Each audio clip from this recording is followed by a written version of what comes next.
is Avi Liberman.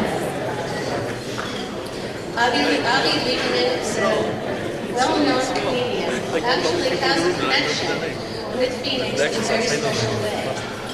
He went to college in Binghamton, and our Fanny Levertov's dad, Rabbi Slamim, was the rabbi while Avi Liberman was there. Avi Liberman has appeared on The Late Late Show with Craig Ferguson. He has a Showtime special called Bridging the Gap. He's been to Iraq and Afghanistan to entertain our troops.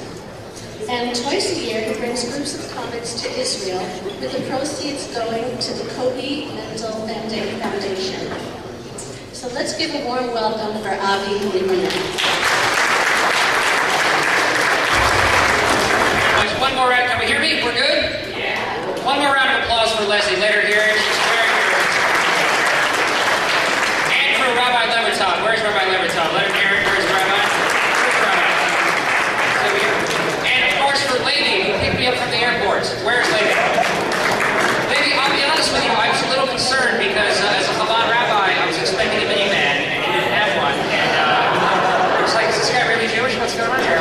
So it is great to be here. And by the way, I must say, I give the Levertovs, both rabbis, the father and son, a lot of credit because I do shows all over the country, all over the world, for a lot of Jewish organizations, and it is always preceded by a certain phone call. Because doing shows in front of Orthodox Jews, rabbis, not so simple, not so easy, and they're very nervous about the appropriateness of the show. So I always get a certain phone call, which, to their credit, the Levertovs did not give me. It's always the same thing. It's, hi, Avi, it's the rabbi. Listen, if you could avoid talking about drugs, anything like that, I'm like, yeah, I'm not going to talk about that. Okay, great. If you could also avoid talking about chairs. Women often sit in chairs, that part of the body, I don't know if it's appropriate. I'd be like, okay, no chair talk, rabbi. Also, if you could avoid talking about paper or paper products. Pornography is often printed on paper. That might need to mix dancing. You don't want that to happen. Okay, no paper. And also, if you could, and finally, honestly, I'll just have to interrupt. Be like, Rabbi, what do you want me to talk about? If you could do 20 minutes about tefillin, I think everybody would really enjoy that. So I understand it. I went to the Orthodox Jewish Day School in Houston, Texas. Oh, really? You went to Houston, Texas? No, you're just trying to participate in the show? I want to be part of it. All right. Wait, what is your name, ma'am? Such a lovely name. What's your name? Lynn Greenberg. All right. Where are you from, Lynn? You're from Phoenix. So you have no association with Houston whatsoever. You just want to... Oh, wait, what? Why did you applaud when I said Houston? That threw me off. Oh, Fred, you know someone from Houston. Close enough. That's like a Chabad thing. We know someone in Houston. L'chaim. That's all right. Here's the thing. I'm considered, to this day, I'm considered modern Orthodox, right? But I'm very modern. I'm so modern, I'm future. That's how Orthodox I am. Avi, I don't think you're allowed to do that on Shabbat. In the future, you'll be able to. Don't sweat it. It's the playoffs, and it's your team. You leave the TV on. It's fine. It's fine. I was a terrible influence on my friends, too. Terrible. I'd be like, hey, guys, good news. That whole prank 3 times a day thing, more of a suggestion. Not really a rule. You don't have to do it. Avi, who told you that? The rabbi? What rabbi? I can't remember her name, but she was standing over there. And we had cheerleaders too, right? Cheerleaders, swear to God, at an Orthodox Jewish day school, right? And my friends would ask me, they'd say, hey Avi, are your cheerleaders pretty? And I would say, honestly, I don't know, I've never seen them before. They'd cheer from behind a pizza, so I really... a very welcoming warm community. They gave me Haggadah, right, where you lift up the Torah scroll, and it happened to be a particularly heavy Sefer Torah. So when I lifted it, I went, Jesus, this is heavy, which I probably shouldn't have said. The rabbi was standing right there, so I got really nervous. But he shoved right back. He went, for Christ's sake, so drop it. Kid community, guys. So what's next? Purim, right? How would you explain Purim, Linda? How do you do that? Halloween and St. Patrick's Day. That's sort of a combination.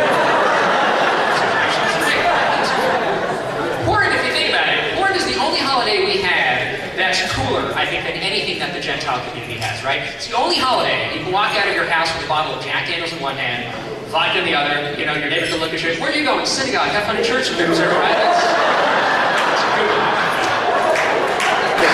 It's too easy. It's too easy. I just think a bunch of rabbis got together, 1,000 years ago, and let's see, we have this holiday Shavuos, fairly simple, like Shabbat, in and out.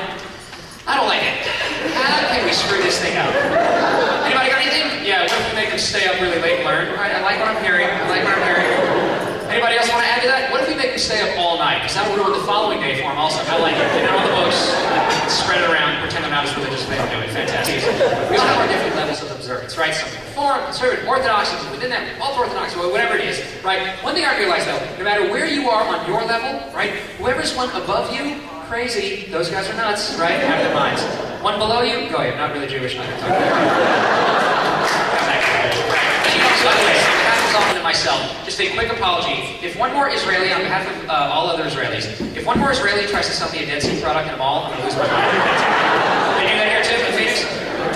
Because here's the thing, they haven't really learned the American sales technique, right? They insult you and then try to sell your product, right? It's like, hey, you're facing black garbage, come here, I have a Dead Sea, let's go! Watch out, hold that! Get away from that, don't send me on me.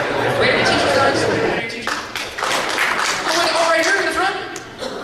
Oh, Linda's husband! What a surprise! I am talking. All right. And what is your name, sir? Brad. Welcome, Brad. All right. And Brad, what age do you work with, Brad? 18 to 70? Unbelievable. All right, let's talk to somebody else. What do you teach, Brad? Essential skills. What? Going to the bathroom? What does that mean? Essential skills. You should have those skills by the time they're 18 years old. That's ridiculous. All right. You teach adults right now, right? Brad, Linda, and Gabrielle? Or does everyone get up at 6:45 now? Who gets up earlier than that? Anybody get up earlier after their job? Oh, what time? Oh, Carly, what time? 6:10? What time work do you do, buddy? Oh, you're an attorney. Enjoy the show. Okay. So if I'm give you the ibuprofen, it's never here you go, thanks a lot, goodbye. It's always go and talk to the pharmacist about your medication. Very important that you go to the pharmacist. And all the pharmacist does is read to you what's written on the bottle, right? Because I think they assume you can't read. Because if you could read, you would have read your initial policy and never joined a nation in the first place. You guys, thanks so much.